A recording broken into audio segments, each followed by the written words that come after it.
Boa tarde, povo de Deus, tudo bem? A paz do Senhor. Deus abençoe a todos com uma tarde alegre na presença do Senhor. Uma tarde aí de domingo ensolarada, 2h22, né?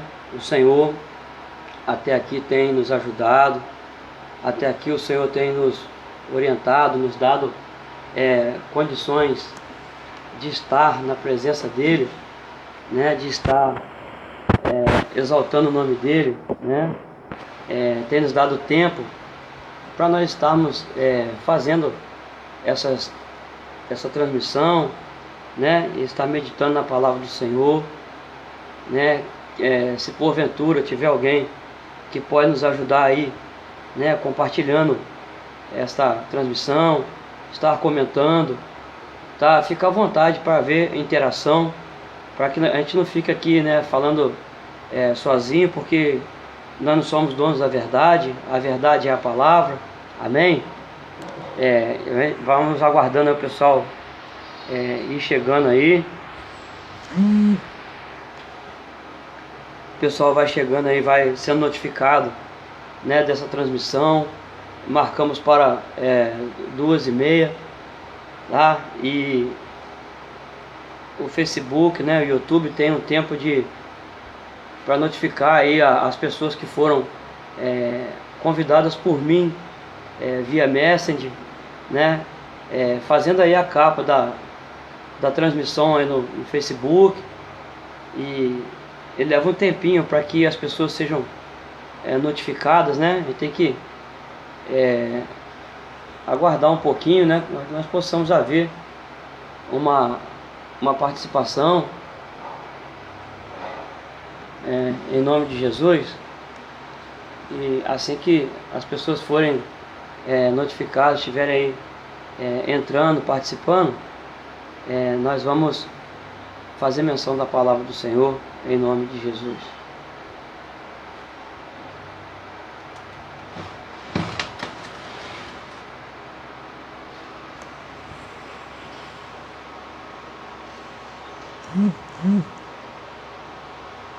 Vocês não reparem, né, como nós temos falado em outras transmissões, nós estamos aprendendo aí a configurar, né, o Facebook, configurar as ferramentas, e algumas coisas a gente vai aprendendo na prática, né? Aqueles que puderem nos ajudar, né, pode ficar à vontade aí para a gente se ajudar e poder estar cada dia melhorando mais, para que o nome do Senhor seja glorificado, para que o nome do Senhor ele seja exaltado, né? E também como ser humano, né, triste com esse cenário que nós estamos vivenciando aí esses dias, invasão, né, da Rússia à Ucrânia, né?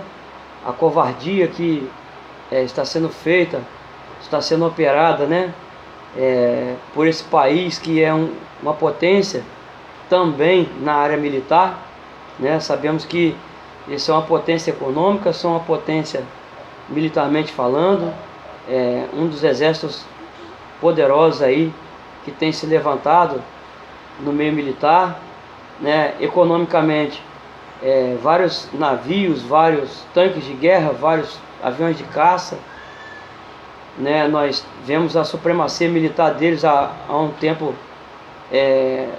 adotando aí o F-18 e vários outros, o MiG, né?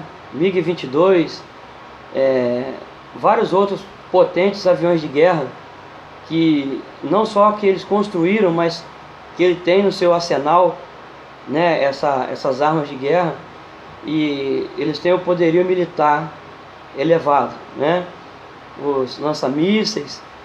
E eu quero que essa transmissão chegue com esse fundamento no que a gente vai estar meditando aqui, nesse fundamento aí sobre essa passagem. Nós estamos aqui para falar do meio militar, nós estamos aqui para falar sobre terrorismo, né? Não estou aqui para dar minha posição política, né? Em que eu acho ou deixo de achar, né? Nós estamos aqui para meditar na palavra do Senhor e fazer aquilo que o Senhor permitir que nós venhamos fazer para a honra e glória do nome dele. Um tema muito complicado, porque quando envolve a guerra, né, a sua maioria, a guerra não vai de encontro às pessoas que são treinadas, não, né? Ela não vai de encontro às pessoas que estão armadas, às pessoas que têm ali um treinamento militar em material bélico, um treinamento militar em defesa pessoal, né, corpo a corpo, pessoas que não sabem usar uma faca, pessoas que não sabem usar uma pistola, um revólver, não sabem usar um fuzil, um 762, né? Vai às pessoas inocentes, principalmente idosos e crianças, né? A guerra, ela nunca vai ter saldo positivo, né? Todo saldo dela é saldo negativo, né? Apesar de que para os poderosos o saldo positivo é o poder, o saldo positivo é o dinheiro, o saldo positivo é invadir o país e tomar as suas riquezas. Mas nós bem sabemos que para invadir um país e tomar as suas riquezas, invadir um país e pegar o controle dele, inocentes vão morrer, né? E o saldo positivo para os poderosos, para nós são mortes, para nós são prejuízos, para nós é uma nação que há muito tempo tenta se reerguer, e quando começa a engatinhar, vem alguém e dá um empurrão para que ela venha tropeçar e cair, né? A gente compara os países pequenos a uma criança que está aprendendo a andar, né? Imagina você, tem uma filhinha de 1 ano, ela está aprendendo, já aprendeu a engatinhar, agora aprende a segurar nas coisas e andar. Imagina chegar até ela e dar um puxão, né, na sua manguinha do seu vestidinho, né, na manguinha da camisetinha dela, né, chegar por trás dela, dar um puxão, dar um susto, ela vai cair, vai ficar traumatizada, capaz de nem querer andar mais, né? Não estou dizendo que 100% de comparação, né, mas alguma coisa a gente traz, de que um país pequeno, um país que está se reerguendo de um período de fome, um período de guerra, né, um período de seca, um período de desemprego, pandemia, né? As pessoas estão reaprendendo a lavar suas mãos, a ter higiene pessoal, porque era para ter, não tinha, e com a pandemia muitas coisas a gente aprendeu, a gente teve que aprender na marra, né? E o Senhor permitiu, né, que o coronavírus chegasse até nós, tem permitido outras coisas chegar até nós, né? A única coisa que nós podemos fazer é clamar pelas nossas vidas, clamar pelas vidas ao nosso redor, não importa se é parente, se é de sangue, se não é.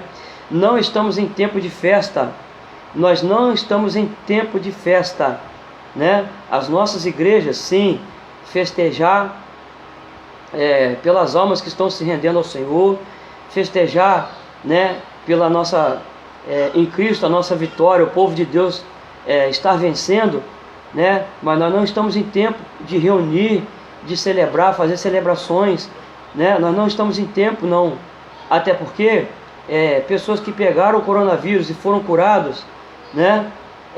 Uma questão de respeito, uma questão de empatia pelas vidas que foram embora, né? Ah, mas você está falando isso porque você não participa disso, não participa daquilo. Eu estou falando de um modo geral, a minha opinião de um modo geral, tanto dentro das igrejas quanto as festas mundanas, né? Nós não estamos em tempo de festejar, nós não estamos em tempo de aglomerar, nós não estamos em tempo, né? Ah, mas eu trabalhei, eu estudei, nós lutamos o ano todo e agora eu tenho uma férias, tenho um descanso. Você está dizendo, querido, não estou dizendo que você é proibido, até porque eu não sou ninguém para proibir ninguém, né? É apenas a minha humilde opinião, né? Pelo menos se nós estamos com vida, estamos nos alimentando, né? Não tem ninguém da nossa família que foi tomado pelo coronavírus e teve a sua vida ceifada, né? A única coisa que nós podemos fazer então é clamar agradecendo a Deus, né, pelas nossas vidas e pelas famílias que ficaram, misericórdia, né? Não tem coronavírus, aquela tragédia lá, as enchentes, né? O derramamento das águas nas encostas, levando vidas, levando casas, levando carros, né? Pessoas próximas a nós aqui, com um sinal de respeito, clamaram ao Senhor. Não está acontecendo comigo porque eu moro no morro, não está acontecendo comigo porque eu não moro em Petrópolis. Quer dizer que a gente só dá valor quando arde no nosso lombo, né? A gente só vai dar valor, se assustar, arregalar os olhos e arregaçar as mangas, quando dói no nosso lombo, quando dói na nossa carne. Quando é na casa e no quintal do vizinho, eu não estou nem aí, né? Ah, mas você está falando de Rússia? Nós não somos russos, né? Você está falando de Ucrânia? Nós não somos ucranianos. Sim, nós não somos russos, nem somos ucranianos, mas são vidas, né? Você vê um avião de caça manobrar na altura de uma casa, um casebre, e um avião de bilhões de dólares, né? Ali com armamento pesado, ele manobrar em frente a uma casa, soltar um míssil, né? E o piloto manobrar para a direita ali, ir para outro alvo sem nem pestanejar, até porque eles recebem ordem, né? Eles são treinados para matar ou para morrer. Quando eles fazem o treinamento militar, seja no avião, seja com o fuzil, seja com a pistola, com a granada, com a bazuca, com lança-mísseis, na terra, no mar ou na água, na água, na terra ou no ar, eles são treinados ou para matar ou eles vão morrer. Eles fazem juramento à bandeira, né? Como policial, se preciso for, prender o seu pai e a sua mãe, que é suspeito de um crime ou que foi acusado, eles são obrigados pelo juramento a algemar, seja quem for, e levar até a delegacia, levar até o tribunal, né? E nós temos visto a palavra do Senhor se cumprir a cada dia, que Ele diz, né, que por crescer a iniquidade, o amor de muitos se esfriará, né? Mas Ele também sabe que tem pessoas que vão ser fiéis, não ao pastor, não a uma denominação, não a uma religião, aos mandamentos de uma religião, mas primeiramente, né, não vão se dobrar diante de Baal, mas vão se curvar diante de Deus. Deus não quer idólatra, Deus quer adorador. Idolatria Ele abomina. Agora, adorador, diz o próprio Filho dele, Deus é Espírito, importa que aqueles que o adorem em espírito e em verdade. Amém? Então estaremos fazendo menção neste momento da palavra do Senhor, né, em nome de Jesus Cristo. Evangelho de Mateus, capítulo 7, versículo 8, versículo 24, capítulo 7 de Mateus, versículo 24. Me desculpem, tá? Que a gente às vezes tem um outro tema em mente e aí vem a nossa mente e a gente pega e o pensamento é mais rápido que qualquer outra coisa, a gente pega e fala, tá? Mas nos perdoe em nome de Jesus, tá? Evangelho de Mateus, capítulo 7, versículo 24. Todo aquele, pois, que escuta estas minhas palavras e as pratica, assemelhá-lo-ei ao homem prudente, que edificou a sua casa sobre a rocha. Desceu chuva, correram rios, assopraram ventos, combateram aquela casa e não caiu, porque estava edificada sobre a rocha. Eu sou filho de pedreiro, né? Meu pai é pedreiro desde os 19 anos e hoje está com mais de 60, para a glória de Deus, encontra-se aposentado. E eu tive o prazer, né, de, assim, em primeiros momentos, não valorizar, mas eu tive o privilégio, o prazer de vê-lo entregar uma casa da fundação à chave. E quando nós falamos de fundação, né, você chega no terreno e você vai estudar qual é a situação daquele terreno, né? Se aquele terreno é rochoso, se aquele terreno é arenoso, se aquele terreno é pantanoso, né? Se aquele terreno foi feito um aterro, se aquele terreno é natural. E de acordo com o estudo do tipo do terreno, você vai fazer a sua fundação. Sabemos que para você edificar a casa sobre a areia, o tamanho das colunas, o tamanho dos estribos, o tamanho dos radiers, a estrutura, né, tanto de alicerce quanto de pilares, vão ser tamanhos diferentes e tende a serem maiores, né, e mais fundo, né? A areia você cava mais fundo do que uma fundação num terreno normal, e os pilares, os estribos, as colunas, os alicerces, as colunas e os radiers, né, são de medidas maiores e diferentes, de você chegar em um terreno em que só tem pedra, né, não vai ser a mesma estrutura. Se tem pedra, né, você vai fazer uma estrutura um modo diferente do que você vai fazer na areia, porque já um terreno rochoso, ele é mais firme, né? Um terreno onde é socado, é pedra pura embaixo, né? Você vai ter que ter técnicas diferentes do que você ia fazer com a areia. E aqui na nossa região tem uma área do terreno que vamos fazer cavar as sapatas, que uma parte do terreno chama-se tabatinga, uma espécie de barro duro e uma cor diferente, né? Normalmente o terreno é vermelhão, né? A terra é vermelha ou preta, e a tabatinga é amarelada, né? Indo para o marrom escuro. E quando chega-se na tabatinga, quando você está fazendo a sapata, você para, né, de cavar, porque chegou em solo firme.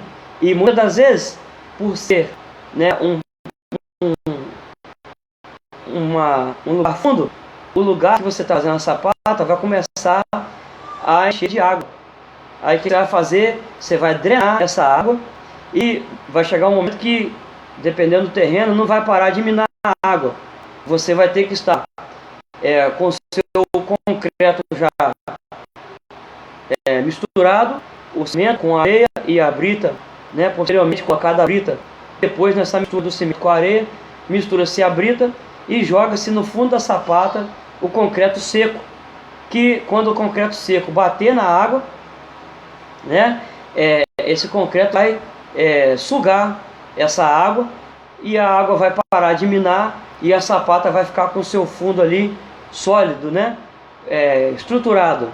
E assim você vai continuar colocando radier, colocando os pés de galinha que eles falam, né, a estrutura a pilar, que vai receber posteriormente uma coluna. Quando você fizer as cabeças de coluna, você vai encher de concreto até um certo nível, e dali para frente, para cima, você vai colocar o pilar para você vir com o tijolamento e fechar seu alicerce, sua parede, né, e fazer a estrutura de uma casa. E o tipo de solo arenoso, né, a estrutura é maior, mais funda, e muitas das vezes também vai ter água. Então você tem que aprender a trabalhar com certos tipos de solo, né? Quando você chega no terreno, o terreno tem um desnível, né? E você não tem como mexer muito naquele terreno. O lugar que é mais baixo, obviamente, você vai fazer uma coluna mais alta para chegar no nível, né, do terreno onde é mais alto, né? Você está no declive, aonde é a estrutura mais alta, né, vai ser um tamanho de coluna. Aonde é mais baixo, a coluna vai ser maior, né, para chegar no nível do lugar maior, né? Você faz uma coluna maior no declive para que o lugar que é mais alto ficar no nível do lugar que é mais baixo.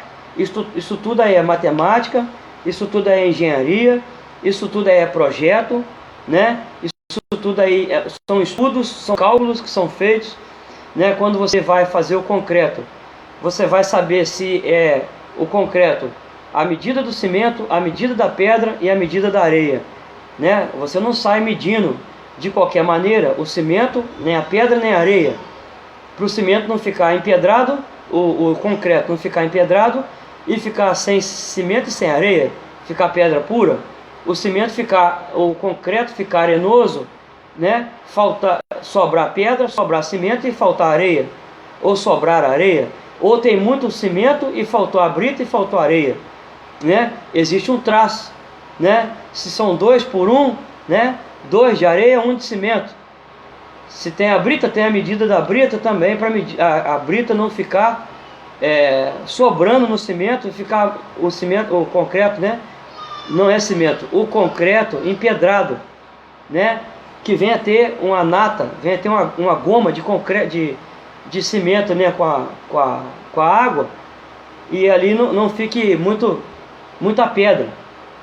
Então, estuda-se a ferragem, estuda-se as escoras, estuda-se a fundura, estuda-se a largura, né? E depois disso tudo aí, depois do estudo do solo, juntando isso tudo aí, né? Você vai começar a fazer as amarrações, os escoramentos. Você vai ver o traço do concreto, você vai ver o traço da massa, você vai ver qual tipo de tijolo que vai usar, né? Tem o tijolo de concreto, tem o tijolo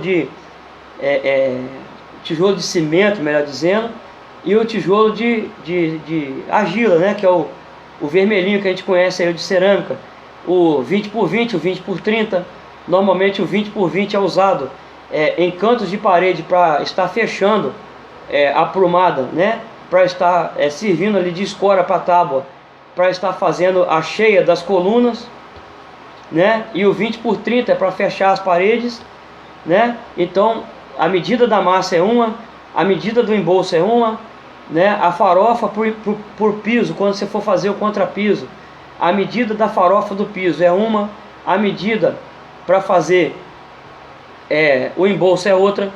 A mesma quantidade de água você não usa na farofa do piso para você fazer o embolso, porque por isso que a farofa que você faz para o piso, para o contrapiso, né, ela é mais seca do que o embolso. O embolso já é uma massa mais molinha, leva mais água, né?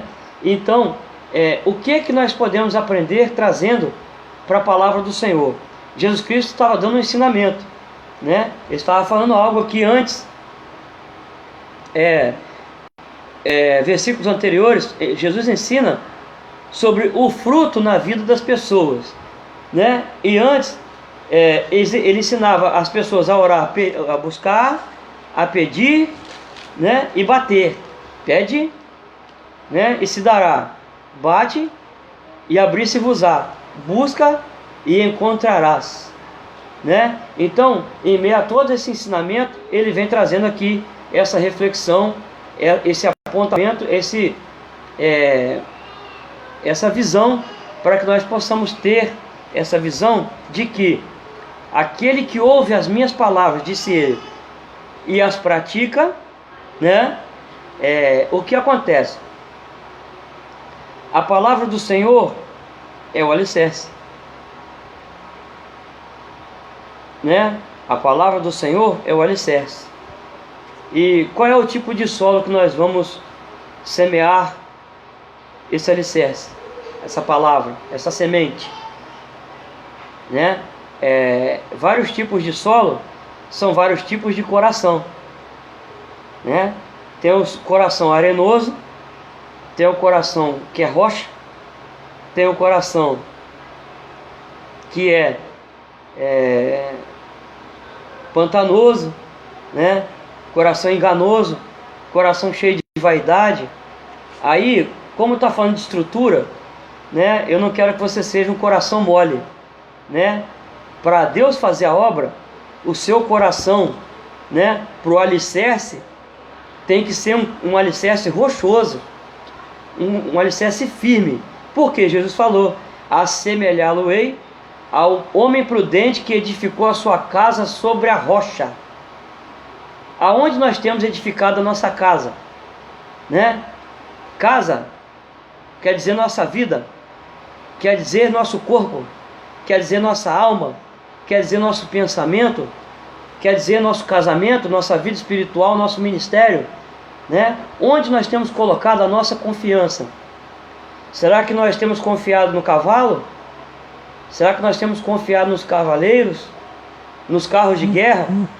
Ou a nossa confiança tem sido depositada no Senhor? Assemelhá-lo-ei ao homem prudente que edificou a sua casa sobre a rocha.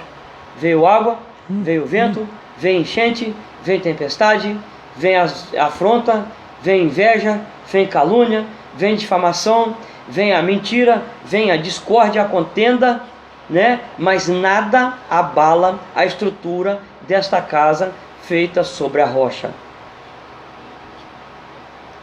Nada abala a estrutura feita dessa casa sobre a rocha. E nós bem sabemos que é muito difícil você fazer, para mim no meu caso, que tenho pouco entendimento sobre esse material, o jeito de você fazer uma coluna numa rocha é diferente de você fazer na tabatinga. A tabatinga você vai cavar com a pá, você vai cavar com a cavadeira, você vai tirar a terra com a pá, você vai cavando, vai afundando, vai cavando, vai afundando.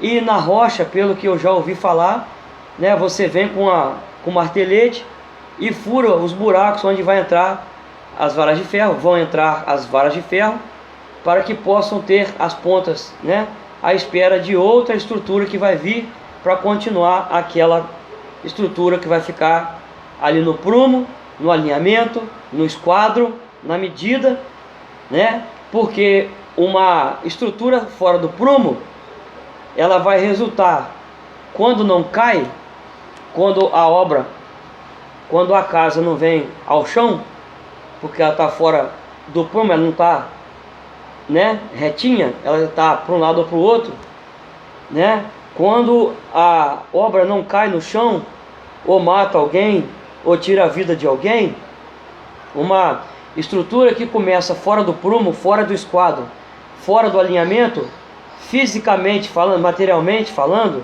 né, nós temos na nossa casa. Se a casa for uma estrutura feita fora do prumo, fora do alinhamento, fora do esquadro, fora de nível, né, você vai colocar o seu piso, vai dar fora do esquadro. Um lugar na cerâmica vai caber uma cerâmica inteira, o outro lugar você vai cortar só um filete da cerâmica, o outro lugar você vai ter que colocar uma cerâmica e mais um pedaço para poder estar fechando a sua parede, né? Você vai bater a sua laje, uma parte da casa fica fechada, a parte da casa fica aberta. Você vai colocar um móvel, né? Um móvel encosta no canto da parede, o outro móvel fica um buraco, né? E vai indo por aí. Uma parede fora do prumo, você vai gastar no embolso. Por quê? Uma parte do embolso vai ficar uma placa fina de cimento com areia, e o outro lugar vai ficar uma placona grossa na parede, né, de cimento e areia, que é a massa para você fazer o seu prumo, que é um termo que é muito usado na obra, né, que o defeito do entijolamento o pedreiro tira no embolso. E aí nós bem sabemos que uma parede mal alinhada e não conseguir, o pedreiro foi um pouco ruim daquele que pior, né, daquele que entijolou, ele não vai conseguir tirar no embolso, ele vai piorar o embolso. Aí a pessoa vai dizer, não tem problema não, que nesse caso pode ficar tranquilo que o pintor vai tirar na massa corrida, na tinta, e essa obra vai ficar para sempre errada. Enquanto você não meter a marreta, você não derrubar, você não vai conseguir corrigir esse erro que começou na estrutura, na fundação da obra. E o que é um prumo bem feito? No entijolamento, um prumo bem feito na cerâmica, no piso, na laje bem batida, né, no embolso. É nossa vida, querido, regada de oração, regada de palavra, busca pelo Senhor, confiança nele, né, e reconhecer que nós não somos nada nem ninguém, que nós precisamos e carecemos do Senhor. Ele não precisa de nós, nós é que precisamos dele. Ele conta comigo e com você para que o talento e o dom que ele nos emprestou, nós possamos granjear para fazer a obra. Assim como Cristo passou na terra, ele diz: aquilo que eu faço e aquilo que eu falo, não falo de mim mesmo, nem faço de mim mesmo. Tudo aquilo que eu ouço do meu Pai, assim eu digo. Tudo aquilo que eu recebo do meu Pai, aquilo eu faço. Então, nós não estamos aqui como Android, né? Nós não temos aqui a versão 7.1 do Android. Nós não temos a versão, a última geração do Apple, da Mac, né? Do Windows, do Linux, não. Tá? Nós não estamos aqui programados como robôs. Nós estamos aqui, né? Fomos deixados aqui nesse planeta Terra para uma missão importante. E nós não fomos deixados a moda vamos embora, não, né? O Senhor nos colocou aqui neste lugar para que nós pudéssemos ser felizes, nós pudéssemos cuidar da natureza, cuidar dos animais, cuidar de uns aos outros, né? Porque diz a palavra: aquele que diz que ama a Deus, mas que aborrece seu irmão, né? Aquele que diz que tem amor no coração, mas aborrece a Deus, aborrece seu irmão e se constitui amigo, né, do inimigo da nossa alma, ele é inimigo de Deus. Ele não pode ser amigo de Deus. Ele é inimigo de Deus, porque, né, tem o Deus deste século e o Deus dos deuses, o Todo-Poderoso.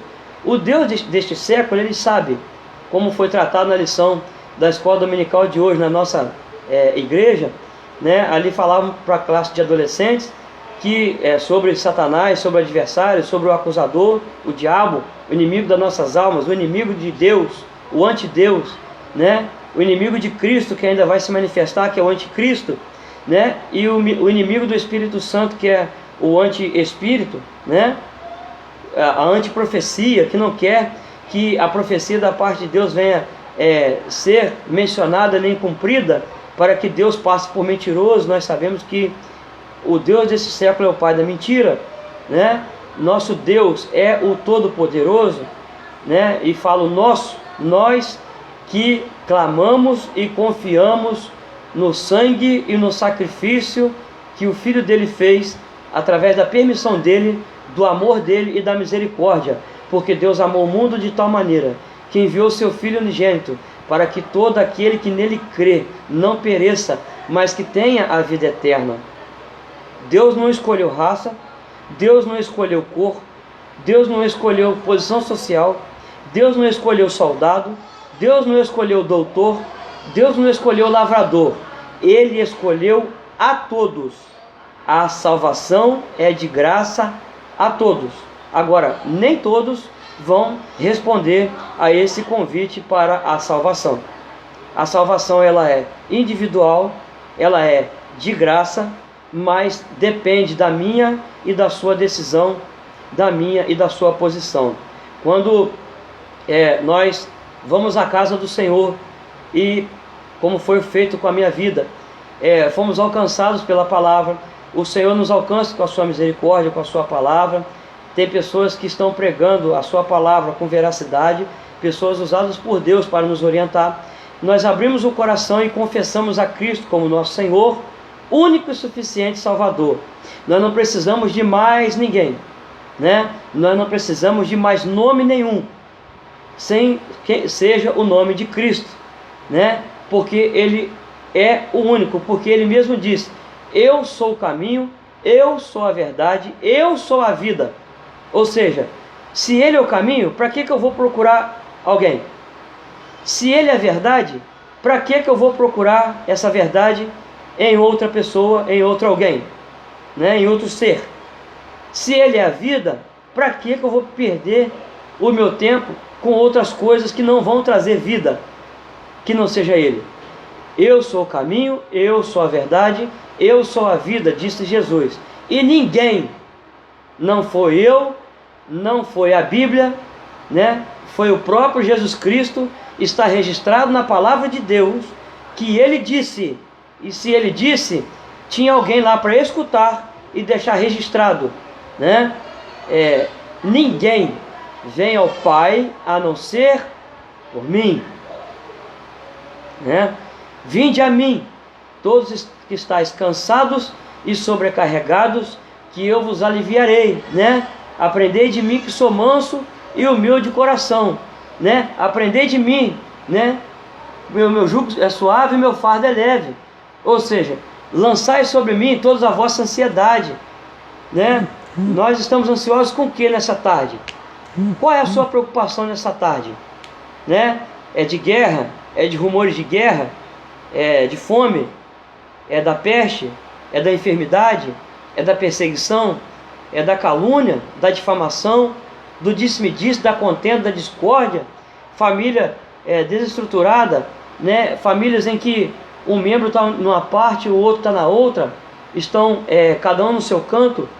Não que isso não seja bom, sim, né? Mas nós precisamos, como servo do Senhor, estar atentos, ainda que eu não esteja presente fisicamente falando, na casa do meu pai, na casa da minha mãe, na casa dos meus irmãos, né? Ainda que eu possa passar meses sem ir à casa deles, né? Nós estamos unidos espiritualmente.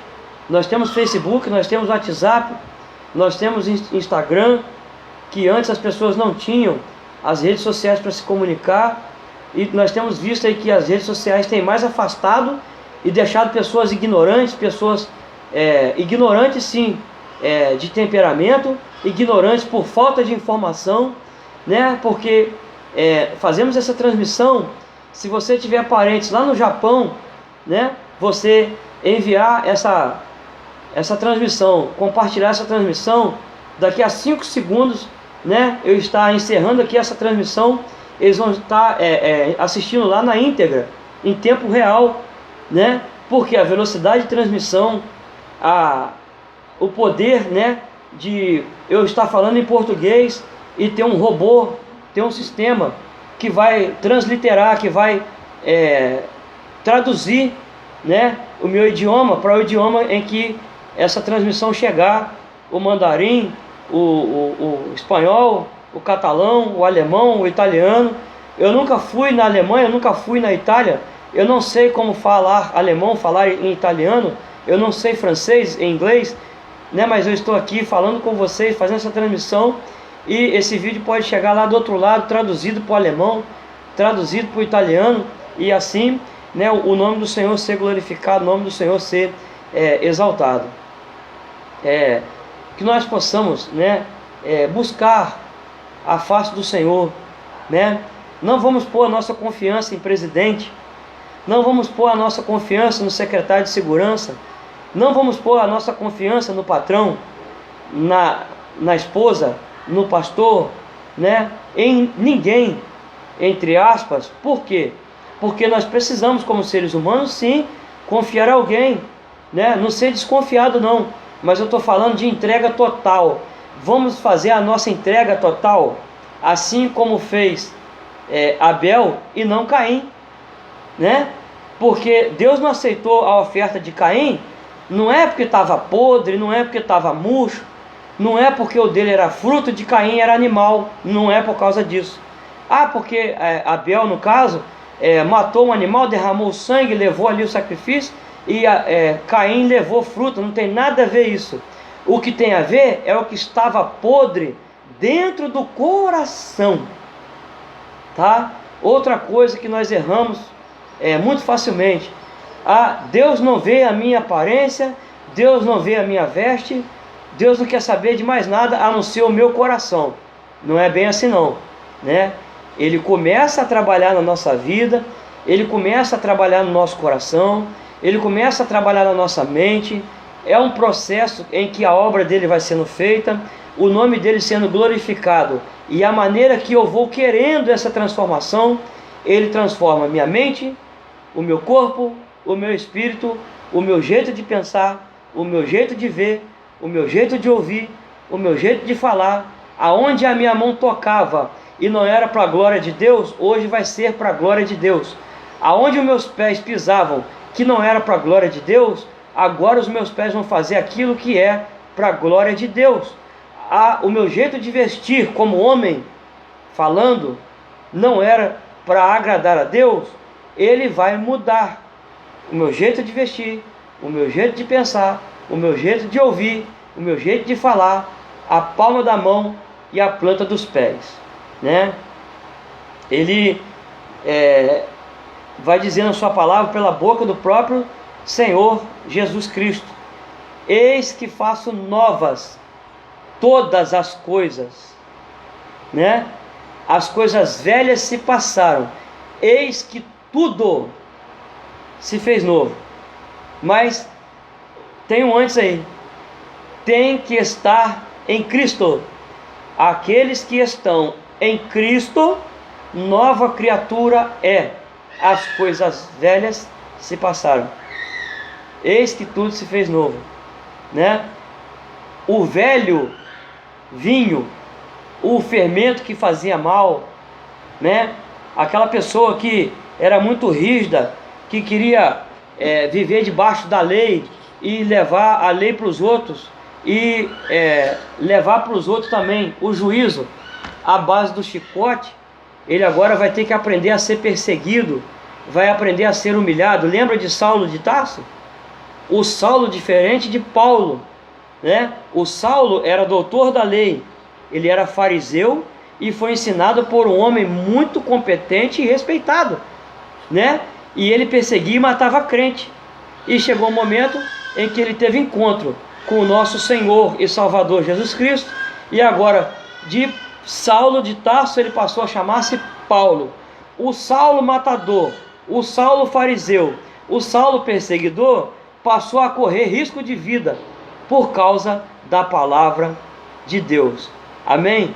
Que Deus possa estar abençoando cada um, né? Vamos dar um tempo aí para as pessoas estarem manifestando aí a sua opinião, né? Está aí digitando algo se sentiu o desejo, tá? Comentar alguma coisa. Compartilha, por favor, essa transmissão. Salva aí no seu computador, no seu celular, porque você abre hoje um Instagram, né? E o Instagram hoje é dominado, infelizmente. Você vai lá fazer uma busca e você vê dancinhas de pessoas seminuas, né? Os vídeos que tem piada, os vídeos que tem a parte de humilhação, que degrada as pessoas, né? Que fazem bullying, que colocam a mulher como objeto, que colocam a mulher, né, como uma estampa de grife, como um outdoor, né? São os vídeos que tem milhões de visualização, né? Você posta um vídeo de pegadinha, uma videocacetada, uma palhaçada qualquer, desculpa a minha expressão, milhões de visualização, né? E quando você coloca aquilo para a palavra do Senhor, são contas, são perfis que podiam estar sendo usados para glorificar e exaltar o nome do Senhor, para pregar a palavra do Senhor, para trazer um vídeo de ensinamento sobre a palavra, uma oração, né?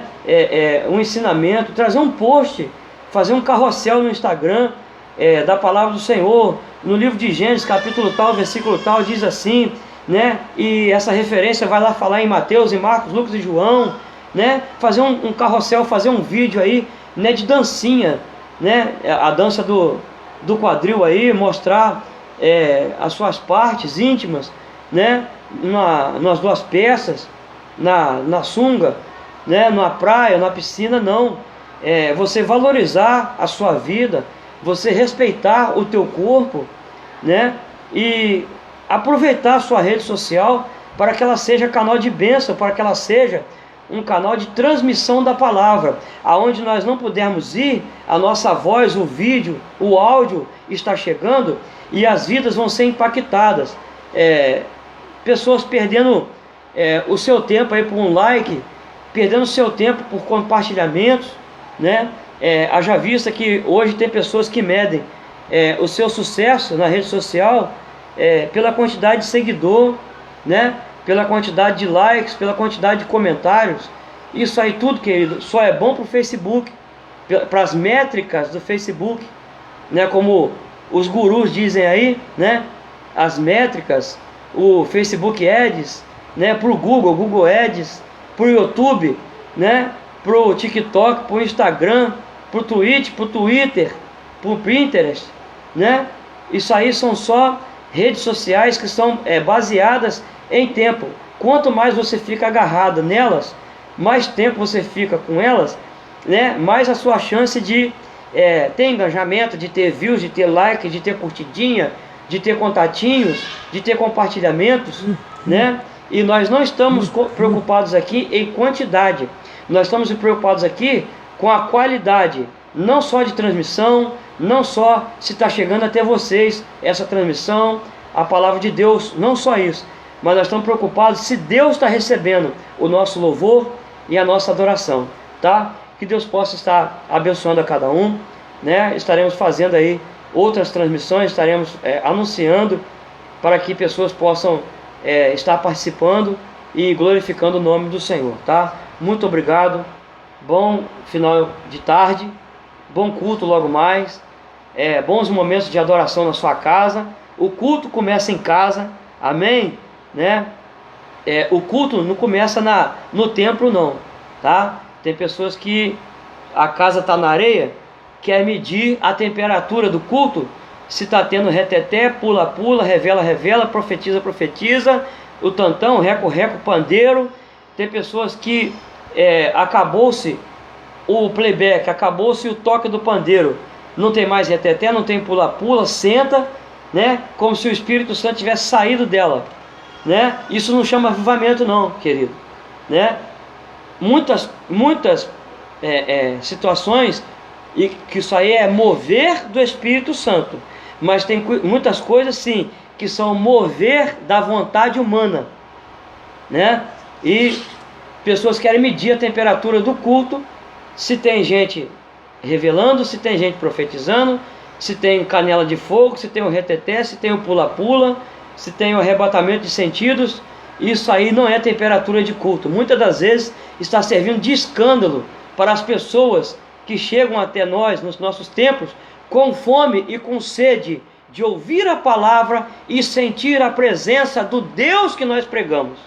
Amém? Senhor Deus, Pai Todo-Poderoso, muito obrigado, Senhor, por esta oportunidade. Muito obrigado, Senhor, por estes momentos. Que o Teu nome, Senhor, venha a ser glorificado. E as pessoas que têm participado, ou de um meio ou de outro, participado dessa transmissão, ou que vão participar, que elas possam ser abençoadas. E o Teu nome glorificado, Senhor. Em nome do Pai, do Filho e do Espírito Santo, nós te pedimos, te agradecemos. Amém. Um abraço.